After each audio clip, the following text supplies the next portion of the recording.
नमस्कार दोस्तों देश के भीतर तो संसदीय लोकतंत्र है।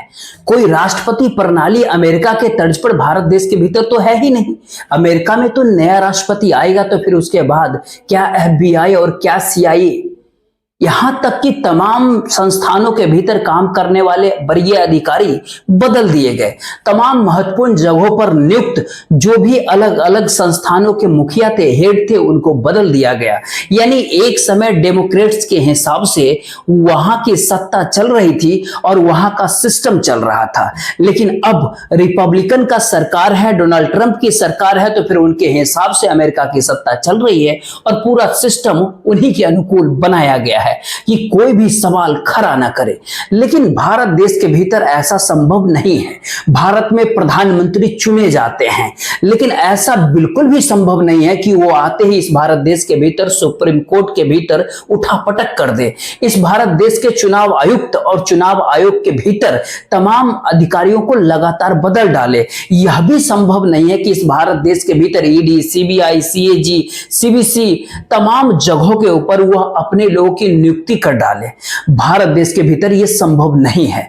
भारत के भीतर जो संभव है और जो सिस्टम बीते करीब 10-11 सालों के भीतर जो बनाया गया, उसके भीतर एक ऐसी व्यवस्था कर दी गई जिसकी भी नियुक्ति होगी वो नियुक्ति सत्ता के रास्ते से होगी। उस नियुक्ति के पीछे का मकसद बहुत साफ होगा। जिसको नियुक्त किया जा रहा है उसको सत्ता और सरकार के लिए काम करना होगा, चाहे वो पद स्वायत्त हो या फिर वो पद जो है संवैधानिक हो। यानी कि ये कहे कि इस भारत देश के भीतर में सत्ता की ताकत तमाम वरीय अधिकारियों को बदलने की नहीं है, लेकिन हर अधिकारी की नियुक्ति की ताकत अगर सत्ता के पास होगी तो फिर बचेगा क्या।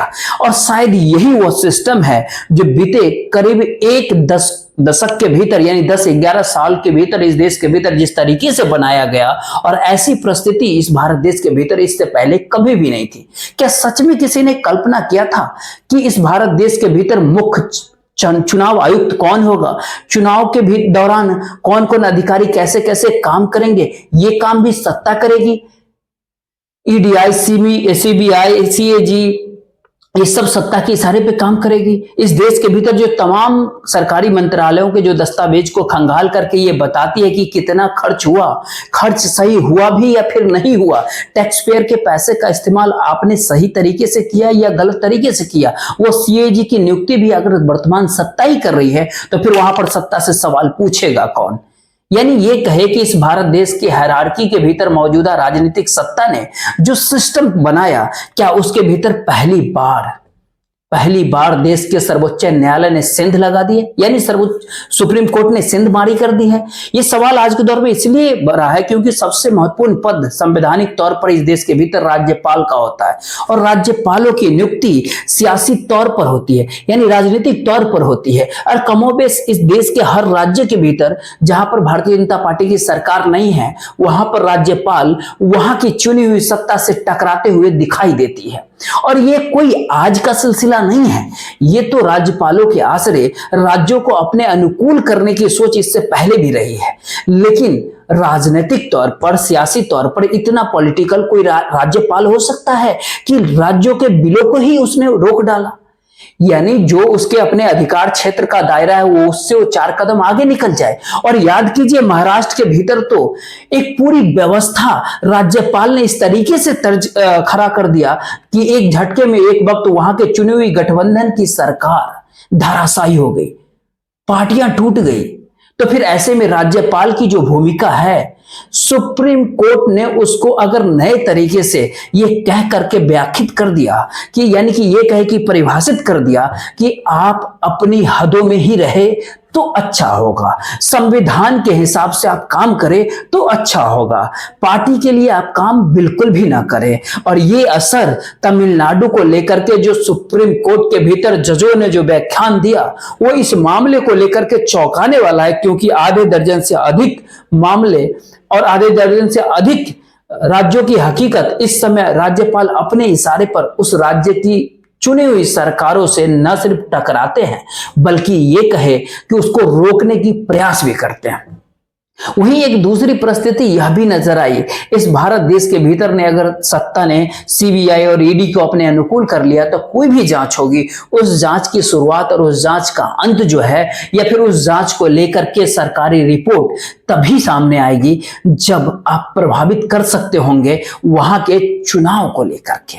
तो फिर ऐसे में सीबीआई को जांच करनी चाहिए या फिर नहीं करनी चाहिए जांच, इस बात को लेकर के भी पश्चिम बंगाल के भीतर जो करीब 25,000 से ज्यादा शिक्षकों की जो नियुक्ति थी उसको एक ही झटके में सुप्रीम कोर्ट ने यह कहकर के पलट दिया कि कैबिनेट के फैसले की जांच सीबीआई नहीं कर सकती है। यानी यह कहे कि केंद्र ने सोचा होगा, हाई कोर्ट ने फैसला सुनाया और हाई कोर्ट के फैसले को रोक दिया गया सुप्रीम कोर्ट के जरिए कि सीबीआई जांच नहीं होगी। गड़बड़ी हुई, घोटाले हुए, नियुक्तियों के भीतर पैसे कमाए गए, किसकी नियुक्तियां रद्द कर दी गई, लेकिन सीबीआई जांच नहीं होगा। वही एक और परिस्थिति उत्तर प्रदेश के भीतर सामने आया, जहां पर सिस्टम ही इस तरीके से काम कर रहा है कि सुप्रीम कोर्ट एक फैसला देता है और उस फैसले के पलट वहां की मौजूदा सरकार इस तरीके से काम करती है जिससे कि उसके अपने वोटरों में एक मैसेज जाए कि जो चुनी हुई सरकार और उसके जो मुख्यमंत्री हैं वो मनचाहे तरीके से काम कर सकते हैं। भला बुलडोजर उसकी एक ऐसी सच्चाई, एक ऐसी हकीकत, या फिर ये कह कि एक ऐसी त्रासदी है, वो इस रूप में उभर करके आई जहां सुप्रीम कोर्ट को कहना पड़ा कि आपने जो बुलडोजर चलाया उसके एवज में मुआवजा 10-10 लाख रुपए दीजिए। और ऐसा महसूस मत कराइए कि राज्य के भीतर कोई कानून है ही नहीं, यानी ये कहे कि कानून का राज देश के भीतर है ही नहीं। जब इन 3 मामलों के दायरे में प्रधानमंत्री नरेंद्र मोदी की पूरा सिस्टम और भारतीय जनता पार्टी के सिस्टम के साथ चलने वाले राज्यों की राजनीति को एक पल के लिए अगर आप समझने लगिएगा तो फिर आपके सामने मौजूदा वक्त में 3 बड़ा सवाल होगा। पहला सवाल तो यह होगा कि क्या सच में इस भारत देश में जो वोटर्स हैं, जिन वोटर्स के आश्रय भारत देश के भीतर बीजेपी जिन राजनीति को साधती है, या फिर जो सिस्टम 2014 के बाद इस देश के भीतर बनाया गया, उस सिस्टम की आंच इस भारत देश के जो वोटर्स हैं, जो पढ़ा लिखा कम हो, जिनको जानकारी कम हो, जिन तक कोई जानकारी काफी देर से पहुंच रही हो और जानकारी पहुंचाने के जो माध्यम हो, जिसको हम सोशल मीडिया कहते हैं, मीडिया कहते हैं, वो भी अगर सरकार के उन्हीं तमाम सारे बातों को प्रचारित और प्रसारित करे जिससे सत्ता को लाभ हो रहा हो, तो फिर भला ऐसे में सुप्रीम कोर्ट का फैसलों का जिक्र तो करेगा ही नहीं।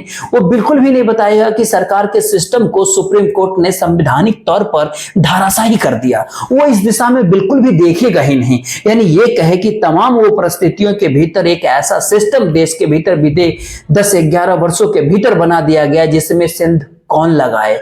ये सवाल इतना बड़ा धीरे धीरे हो गया और बड़ा होते होते आज ये महसूस हर पॉलिटिकल पार्टी इस बात को महसूस करने लगी कि अगर इस देश के भीतर चुनाव आयोग भी सत्ता के अनुकूल ही रहेगा तो फिर चुनाव लड़े या फिर न लड़े, सुप्रीम कोर्ट के फैसले भी जो खास तौर पर चीफ जस्टिस के रिटायरमेंट के बाद चीफ जस्टिस को अगर राज्यसभा के भीतर सत्ता भेज डाले और उस दौर के फैसले अगर परखा जाए कि सब कुछ सत्ता के अनुकूल है, तो फिर भला इस देश के भीतर बचा क्या। यानी चुनाव लोकतंत्र का प्रतीक है और सुप्रीम कोर्ट संविधान का प्रतीक है। दोनों के ऊपर अगर कब्जा हो जाएगा सत्ता का तो फिर इस देश के भीतर बचेगा क्या। वहीं पर दूसरा बड़ा एक और सवाल था कि देश के वोटर्स जिनके पास जानकारी किस रूप में देनी है, किस रूप में जानकारी आनी है, फिर ये उनके अनुकूल कौन से गैर कानून परिस्थिति का रेखाओं को खींच करके ये बताना है कि देश के भीतर सत्ता का मतलब हम ही होते हैं। और इस दौर में आप संविधान नहीं देखेंगे क्या? डेमोक्रेसी देश के भीतर मायने नहीं रखती है क्या? ये दूसरा सवाल था। क्या ऐसी परिस्थिति भारत देश के भीतर आ गया क्या? और तीसरा और अंतिम और अहम सवाल कि इस दौर में हर कोई संविधान का शपथ लेता है और संविधान का शपथ और संविधान की व्याख्या सुप्रीम कोर्ट को करनी है। तो भला ऐसे में ऐसी परिस्थिति सच में देश के भीतर आकर के खड़ी हो गई जहां पर इस भारत देश के तमाम राजनीतिक पार्टी खुद को अपाहिज समझने लगे। आज बहुत दूर की बात नहीं करेंगे आपसे, हर राज्य को साथ जो कुछ भी हुआ और सुप्रीम कोर्ट का जो फैसला है उसके ऊपर अगर हम आए उससे पहले लगता है कि आज एक बात आपको जरूर बतानी चाहिए, क्योंकि इस भारत देश के भीतर चुनाव और ईवीएम कैसे सरकार ने अपने अनुकूल कर लिया, तो फिर पहली बार देश के भीतर कांग्रेस के अध्यक्ष ने मल्लिकार्जुन खड़गे ने अपनी हाथ को खड़ा कर दिया। एक समय था कि पॉलिटिकल पार्टी, राजनीतिक पार्टियां कहते थे कि हम अब संघर्ष करेंगे, चुनाव के भीतर नहीं जाएंगे, बताएंगे कि गड़बड़ियां हैं और चुनाव आयोग के ऊपर दबाव डालेंगे, लेकिन सब कुछ एक झटके में गायब हो गया। और आज कांग्रेस के अध्यक्ष मल्लिकार्जुन खड़गे ने कहा कि जिस दिन इस देश का जनता जाग गई, जिस दिन इस देश का युवा जाग गया, वह इस देश में ईवीएम को खत्म कर देगा और बैलेट पेपर पे आकर के खड़ा हो जाएगा। तो क्या ये परिस्थिति भारत देश के भीतर सुप्रीम कोर्ट के जिन 3 फैसलों का जो हम जिक्र कर रहे हैं आपके सामने, अगर ये सुप्रीम कोर्ट ये फैसला न देता तो फिर भला क्या इस देश के भीतर हर कोई देश में जनता को जागने की इंतजार करता और देश के भीतर राजनीतिक सुनता? इस बात को लेकर के अगर डरा रही हो तो आज जरा देखिए कि जिस बात का जिक्र कांग्रेस के राष्ट्रीय अधिवेशन में कांग्रेस के राष्ट्रीय अध्यक्ष मल्लिकार्जुन खड़गे ने जो ईवीएम को लेकर के जो बात कहा, बकौल कांग्रेस के राष्ट्रीय अध्यक्ष, वो क्या कहते हैं, ये सब ईवीएम ये सब का सब फ्रॉड है, मैं ये कहूंगा। लेकिन वो लोग, अरे आपने ऐसे टेक्निक बना लिया है कि जिससे आपको केवल फायदा हो, अपोजिशन पार्टी को, विपक्ष के नेता को नुकसान हो, ऐसे टेक्नोलॉजी बना करके अगर आपको हराना चाहते हैं, आप हमें हराना चाहते हैं, तो आज न कल इस भारत देश के नौजवान उठेंगे और आपको हाथ पकड़ के कहेंगे हमको बैलेट पेपर होना चाहिए, हमको बैलेट पेपर पे वोट डालना है, ईवीएम ना हो। मल्लिकार्जुन खड़गे का यह बयान या फिर यह भाषण दरअसल भारत देश की उस राजनीति को स्पष्ट तौर पर दिखाता है कि देश के भीतर मौजूदा राजनीतिक सत्ता के आगे इस भारत देश के विपक्ष की हैसियत मौजूदा समय में है क्या, और इस भारत देश के भीतर जो संवैधानिक तौर पर जो चेक एंड बैलेंस था वो कैसे एक झटके में बदल गया। क्योंकि ईवीएम का मसला तो सुप्रीम कोर्ट तक गया और सुप्रीम कोर्ट ने ईवीएम पर उठते हुए सवालों को अपने फैसले से दबा दिया।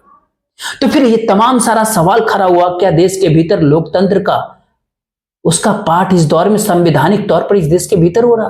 तब वहीं पर कोई एक अगला सवाल पूछ सकता है कि क्या देश के भीतर सच में एक ऐसी परिस्थिति अति पर आकर के खड़ा हो गया, इसीलिए देश का सुप्रीम कोर्ट जागृत हुआ है और सुप्रीम कोर्ट के भीतर जो मुद्दे उठाए गए और जो उसके आश्रय जिन बातों का जिक्र किया, वह इस भारत देश के संवैधानिक परिस्थितियों के खत्म होने का ऐलान हो चुका है, इस बात से बचाने का है।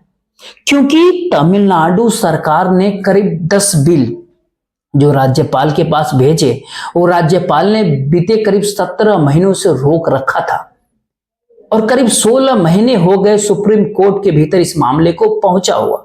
यानी ये बात नवंबर 2023 के जिक्र है, 16 महीने पहले, जिसका फैसला अब आया और फैसला देते समय जस्टिस जेबी पारदीवाला और जस्टिस आर महादेवन ने बहुत ही साफ शब्दों में कहा कि राज्यपाल का मतलब वीटो पावर कभी भी नहीं है, और राज्यपाल के पास अगर वीटो पावर नहीं है तो फिर भला केंद्र सरकार अभी तक जो नियुक्तियां राज्यपाल की करके मनमानी तरीके से गैर भारतीय जनता पार्टी शासित राज्यों के भीतर राजनीति हरकंप जो मचवाती रही है, वो अब बंद हो जाएगा।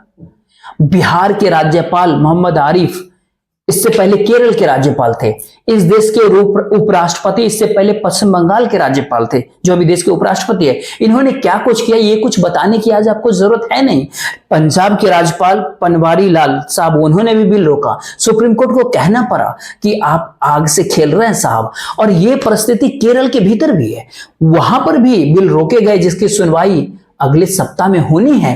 तेलंगाना के भीतर भी ये परिस्थितियां जागी, तमिलनाडु के भीतर भी ये परिस्थितियां और भी तीक्ष्ण तरीके से, लेकिन सुप्रीम कोर्ट ने जो अब कहा वो इसलिए इस दौर में मायने क्योंकि राज्यपाल को कोई वीटो पावर नहीं है, राज्यपाल कोई बिल नहीं रोक सकता है, रोकेगा तो ये फिर गैर कानूनी है और आपको विधानसभा से मदद सलाह लेनी होगी साहब, और बिल पर राज्यपाल 1 महीने के भीतर कदम जरूर उठाएं। लेकिन जो भी फैसले के भीतर लिखा गया कि राज्यपाल महोदय आप संविधान की शपथ लेते हैं, आप किसी पॉलिटिकल पार्टी की तरफ से संचालित नहीं होना चाहिए, आपको उत्प्रेरक बनना चाहिए, अवरोधक बिल्कुल भी नहीं बनना चाहिए। और आप इस बात का ध्यान आपको बिल्कुल रखना चाहिए कि कोई बाधा राज्य सरकार जिसको देश राज्य की जनता ने चुना है उसके ऊपर कोई रुकावट ना आए। अब यहाँ पर एक बात समझिए कि तमिलनाडु के राज्यपाल आर एन रवि एक समय में सीबीआई में काम कर चुके हैं और सीबीआई की भूमिका हर शासन व्यवस्था के भीतर कैसी रही है ये आपको बताने की जरूरत आज है नहीं, आप खुद ही जानते हैं। एक ट्रेनिंग है आपको सत्ता के अनुकूल कैसे काम करना है। और 2021 के भीतर जब राज्यपाल बने आर एन रवि, उसके बाद से परिस्थितियां नाजुक होने लगी। परिस्थितियां तो इतनी नाजुक हुई कि जो आज हमने रिसर्च किया और पता चला कि 2023 के भीतर राज्यपाल ने राज्य सरकार का अभिभाषण पढ़ने से इनकार कर दिया। सदन की शुरुआत में ही नियम या फिर कहे परंपरा है एक तमिलनाडु की कि राज्य गान जो होता है वो तमिल का थाईवल्लु गाया जाता है और आखिर में राष्ट्र गान होता है जब सदन की शुरुआत और अंत होती है। राज्यपाल का कहना था जी नहीं साहब, दोनों समय आप राष्ट्रगान ही गाइए। उन्होंने कहा कि परंपरा है राज्यपाल साहब। अब इन परिस्थितियों के भीतर जो 10-10 बिल रोके गए उसके ऊपर जो सर्वोच्च न्यायालय ने जो निर्देश जारी किया, उसने जो कहा कि राज्यपाल अपने विकल्पों का इंतजार तय समय सीमा के भीतर ही उनको करना होगा, वरना उनके उठाए गए कदमों की कानूनी तौर पर समीक्षा की जाएगी।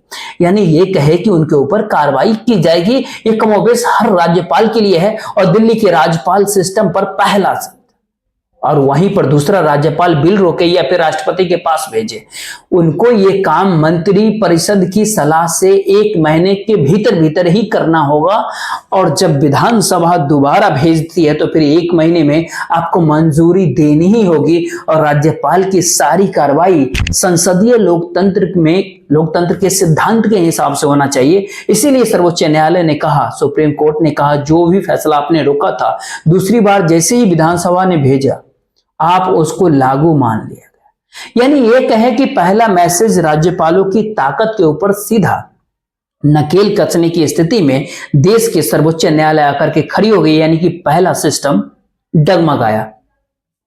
दूसरा सिस्टम पश्चिम बंगाल का है। पश्चिम बंगाल में 25,773 करीब टीचर्स और नॉन टेक्निकल स्टाफ की नियुक्ति हुई। उस नियुक्ति के भीतर घपले घोटाले माने गए, सारे नियुक्तियां रद्द कर दी गई। हाई कोर्ट ने ऐसा आदेश दिया और कहा गया कि दरअसल जो फैसले लिए जा रहे थे कैबिनेट के बैठक के भीतर उसकी सीबीआई जांच होनी चाहिए। यहीं से एक मामला बिफरा कि दरअसल इससे पहले भी ऐसा कहा गया कि हाई कोर्ट तक के भीतर की नियुक्तियों के प्रभाव केंद्र सरकार का होता है। और भला केंद्र सरकार तो बहुत पहले से चाहती रही कि जजों की नियुक्ति में उसका हाथ हो जाए। सुप्रीम कोर्ट ने उसको रोक दिया। कॉलेजियम काम कर रहा है साहब। बार बार इस तरह के सवाल उठता है कि सरकार चाहती है जब सत्ता उसकी सब कुछ उसके पास, देश की जनता के प्रति जिम्मेदारी उसकी, तो फिर सारे पावर उसके पास होनी चाहिए। यानी कॉन्स्टिट्यूशनली चेक एंड बैलेंस मायने इस दौर में नहीं रखना चाहिए, ये सत्ता का मानना है। लेकिन अगला सवाल वहीं पर यह है कि आप सीबीआई जांच करेंगे।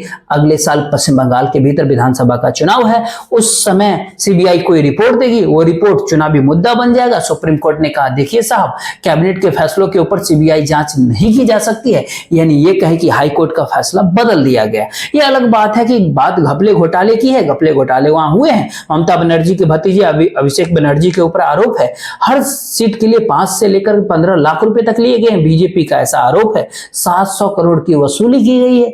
लेकिन बड़ी बात यहां पर यह है कि दरअसल जो कॉन्स्टिट्यूशनली इस भारत देश के भीतर में स्वायत्त संस्थाएं जो है उसके भीतर सीबीआई और ईडी भी है, उनकी जांच केंद्र सरकार करती है। इसीलिए एक समय सीबीआई राज्य के भीतर कोई जांच नहीं करेगी। करीब 11 राज्यों ने, जो गैर भारतीय जनता पार्टी शासित राज्य उस समय थे, उन्होंने मना कर दिया था कि हमारे यहाँ सीबीआई की एंट्री नहीं होगी। उसमें तमिलनाडु भी था, उसमें केरल भी था, उसमें पंजाब भी था, उसमें पश्चिम बंगाल भी था, उसके भीतर झारखंड भी था। लेकिन साहब सवाल मौजूदा समय में यह है कि क्या केंद्र सरकार का यह सिस्टम, राज्यपाल का यह सिस्टम और वही दूसरा बड़ा सिस्टम प्रीमियर जांच एजेंसी या फिर इंस्टीट्यूशंस के ऊपर कब्जा करके अपने अनुकूल फैसलों को करवाने वाला, इस सिस्टम के भीतर भी तमाम से। तीसरा सवाल था कि बुलडोजर की राजनीति ने उत्तर प्रदेश की राजनीति में एक नई तरह की परिस्थिति को ला करके खड़ा कर दिया कि अगर राज्य के मुख्यमंत्री जो चाहें, अगर उसी के अनुकूल काम हो तो फिर सुप्रीम कोर्ट उसके भीतर आर्टिकल 21 के देखे जो मौलिक अधिकारों में शामिल है और मौलिक अधिकारों का भी हनन हो रहा है, तो फिर भला इसका मतलब है कि उस राज्य के भीतर कानून व्यवस्था बिल्कुल नहीं। कानून ही सीएम है, व्यवस्था उसको चलाने वाला भी सीएम है। तो फिर भला कॉन्स्टिट्यूशन और सुप्रीम कोर्ट की देश के भीतर क्या जरूरत है? तो सुप्रीम कोर्ट ने इसीलिए उत्तर प्रदेश की पूरी राजनीतिक व्यवस्था के ऊपर सवाल खड़ा कर दिया और ये आगे कहा कि आपको मुआवजा भी देना पड़ेगा। इन तमाम परिस्थितियों के भीतर सुप्रीम कोर्ट ने फैसले को सुनाते समय उस बच्ची का भी जिक्र किया जो किसी तरीके से बुलडोजर तले ढहती हुई झोपड़ी के भीतर से अपनी किताबों को बचा करके भागी थी।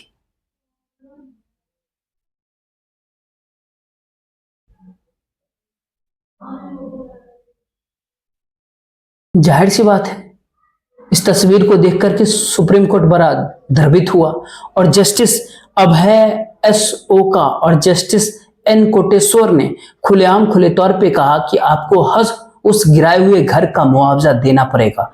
और ये कानूनी प्रक्रिया होती है, यानी ये कहे कि इस भारत देश के भीतर में सत्ता के 3 बड़े सिस्टम, जो राज्यपाल के जरिए था, जो इस भारत देश के भीतर में संस्थानों के जरिए था, जो इस देश के भीतर वोटों के ध्रुवीकरण के लिए अपनी राजनीतिक सत्ता की ताकत देश की जनता के बीच गैर कानूनी तरीके से दिखाने की थी, उन तीनों ही परिस्थितियों के ऊपर बड़ा सीधा ही हमला सुप्रीम कोर्ट ने कर दिया है।